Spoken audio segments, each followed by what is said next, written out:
Okay, it is day 6 of trying to get skinnty. I've of course got my protein coffee. Ignored the edge or the rim that you saw there. It dried up because I over microwaved the milk. My stats for the day. My weight 86.4.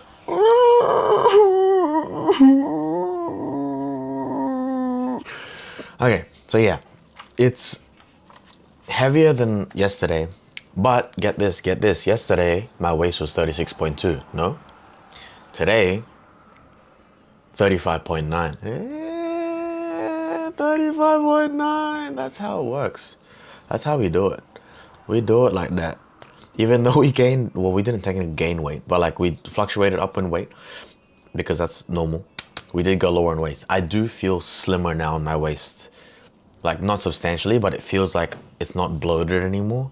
That could be because I'm not eating that heavy anymore, but it's good. Today's kind of a rest day because I've been working out for like 6 days straight now, like 7 days straight, almost a week straight. I do want to clean my room before I leave though.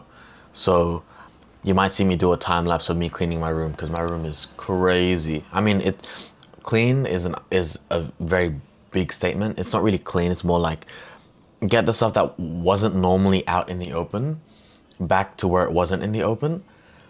So then I feel more comfortable because my room is designed to be messy. Well, my room is designed to be noisy looking. Not designed, but it's made to be noisy.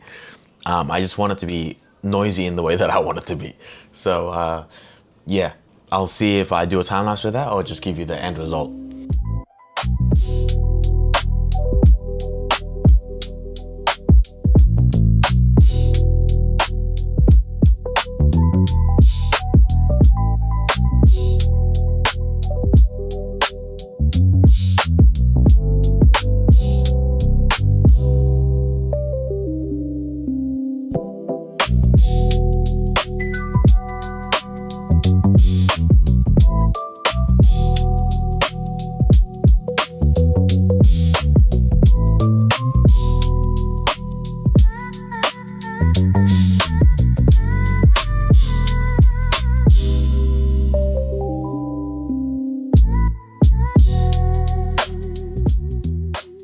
Okay, room has been cleaned, nice and well.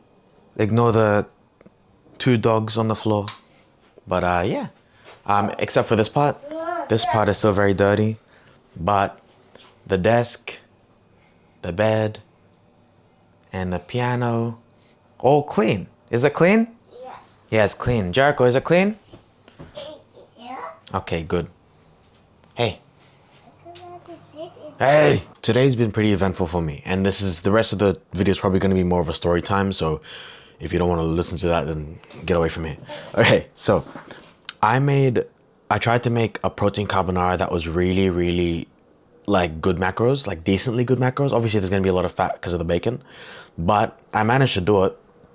I did have a huge portion, so in one portion it was 840 calories, because I ate like almost half of the whole serving, which is crazy actually. But yeah, the whole actual macros of it was 840 calories, 78 grams of protein, 30 grams of fat, and 65 grams of carbs. So it almost went to around 10% protein to calorie ratio, which is not bad at all for carbonara. I also had 3 iced coffees. And then after the 3 iced coffees and a protein carbonara, I wasn't really hungry anymore.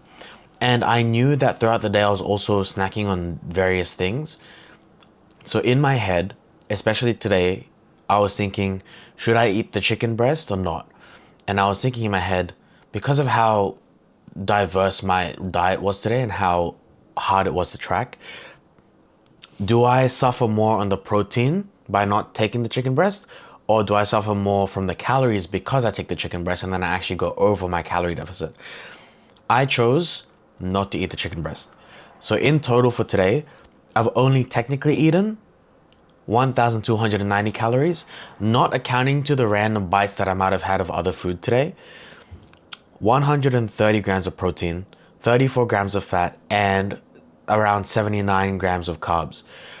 A very low calorie day, supposedly. Okay? Supposedly meaning there's probably bites of dessert that I had, like really tiny amounts of things that might be really calorie dense that I didn't know about. That could bump up to around 1.6 without me knowing. So if I ate that chicken breast, that would have been another 400 calories. And then plus the 300, that would have gone to like 2,000 something. And we don't want that, you know? So I'd rather not take the risk. I'd rather suffer the protein for today. That's okay. I don't mind it. The next story time. I went to uni. And if you don't know, I go to uni for Masters of Teaching, for being a music teacher. I just want to blurt out what I learned in that day, especially about lessons and lesson structure for myself. So just so then I can kind of figure it out for myself and have it be something that I've taught out, so then it becomes a memory more than something that I've learned. 0 calorie lemonade, by the way. Okay, let's get into it. There's a lot of things that I understood from my routines in my lesson plans and my lessons that correlated a lot with this, but it was really nice to finally have a label for the things that I've been doing. So apparently, I forgot his name, Bloom. I had it in my thing, Bloom something's verbs, which is basically there's high order thinking skills. So activities and things that you need a lot of cognitive load, and lower order thinking skills. And high order thinking skills is HOTS and lower order thinking skills is LOTS. That's kind of how you remember it. Higher order thinking skills is things that you need to utilize the things that you've learned automatically. So something like a project-based learning thing, where you're creating a project where you're using the information that you already know and utilizing it as a tool more than something as knowledge, okay? Low order thinking skills, LOTS, is when you're trying to actually develop the knowledge and understanding of something. That includes, like I said, knowledge and understanding, but also analysis and synthesis. Oh no, analysis first. Once it gets to application and synthesis, it slowly transitions over to higher order thinking, or HOTS. Okay? That makes a lot of sense to me. And it's kind of drawn in a pyramid. I'm not going to do it because it shouldn't matter to you. This is just for me. The way that a 1 hour lesson can be planned with how my tutor structured it, a 5-minute do now activity, which is a retrieval exercise. Most of the time, it is situational, whether you want it to be a retrieval exercise of the lessons that were taught previously, or you want it to be an introductory exercise, or like a knowledge engager to the content that they're going to learn for that lesson. 5 minutes, whatever. I already know how to do those, so I don't really need to explain those. This is when it comes into a really good system of structuring. There's service level activities, or service level success criteria, deep success criteria, and transfer success criteria that are sectioned into activities that are service level, 5 to 10 minutes of the topic, deep level of activity, which is around 15 minutes, and then a transfer activity, which is around 25 minutes. That's the max. I would say that's the max. If you can tell, surface would be anything that's closer to the LOTS, the lower order thinking skills, and the transfer is going to be the HOTS, everything around the higher order thinking skills, which makes sense, right? Transfer. What does transfer mean? You're transferring knowledge. You're transferring the knowledge over to creation, which is what I said was with the highest higher order thinking skill. Surface is the opposite. Surface knowledge. You're just trying to understand it. Okay? This is really good, and it becomes a thing where now your lessons have become jigsaw pieces. Okay? So for example, if you have a lesson that's a surface activity, a deep activity, and a transfer activity where you've got them in order, you teach the surface activity, you check for knowledge, and then they say, oh, I still don't understand it. You can just jigsaw another surface activity underneath, or just redo it again. Don't go straight to the deep knowledge activity, or else they're gonna struggle.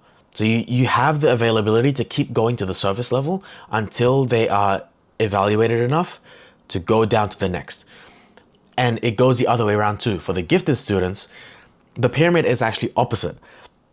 If you keep giving the gifted students surface activities, they're gonna disengaged and they're going to be disruptive, and they're not, and the behavior is going to be awful because they're no longer interested, and you're no longer giving them things that are useful to them and or are relevant to them.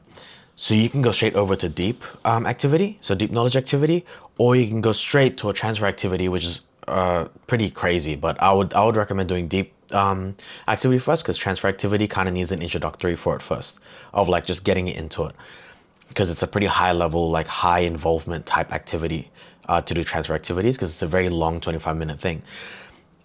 This is really a really good system for lessons, and I really, really like it. And even the way that learning outcomes and success criteria were explained, I love it. It's great. Like learning outcomes is what the students are going to learn. Success criteria is, what was it? Is how? Like, how did they learn it? So for example, the learning outcomes will be, by the end of this lesson, students will be able to learn that space, faces and spaces. Okay. How do they do it? Well, in the actual lesson, you say the success criteria is that the students follow the activity of the face mini game and were successful 80%. That's your thing. Like, or like we're able to successfully do the activity and understand its content. So that really makes sense. That makes so much more sense than just like how I used to do it, which is taking the learning outcome and just changing the grammar around. Because then the success criteria wasn't actually directly related to the lesson. It was just related to the knowledge content. But this makes so much more sense. Anyways, I rambled on about that for too long, and you can tell that I'm a teacher because I can explain things like that, and I love explaining things like that. But yeah, that's it for today. Tomorrow we're doing chest and triceps, and I really want to push chest tomorrow, so I'm excited for that. But today's probably a short video, and that's fine. Like I didn't do things like recording cooking the carbonara. I'll do that next time once I feel like I have a better recipe, and that recipe is like a more stable one. Like for example, the okonomiyaki, I already know it so much that I was able to show you how I did it. So carbonara, I'll do that when I feel more comfortable. But yeah, that's around it, I think, and I'll see you tomorrow.